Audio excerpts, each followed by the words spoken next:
সারা বছর ধরে তুমুল ব্যস্ততা, গোটা রাজ্যের দায়িত্ব তাঁর কাঁধে। কিন্তু সেই ব্যস্ততার মাঝেই কিছুটা সময় বের করে নেওয়া, নিজের বাড়ির কালী পুজোর জন্য কিছুটা সময় বের করে নেওয়া। মুখ্যমন্ত্রীর বাড়ির পুজো এবার ৩৬ বছরে পা। প্রতিবারই এই পুজোর তদারকি করেন খোদ মমতা বন্দ্যোপাধ্যায়।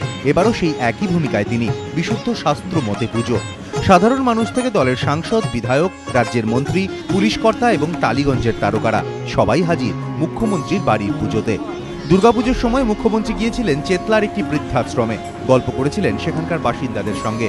তাদের শহরের পুজো মণ্ডপে ঘোরার ব্যবস্থাও করে দিয়েছিলেন। এদিন সেই বৃদ্ধারাই কালীপুজো দেখলেন মুখ্যমন্ত্রীর বাড়িতে। মুখ্যমন্ত্রীর নির্দেশেই ওই বৃদ্ধাশ্রমে ৬৭ জন বৃদ্ধাকে এদিন নিয়ে আসা হয় কালীঘাটে।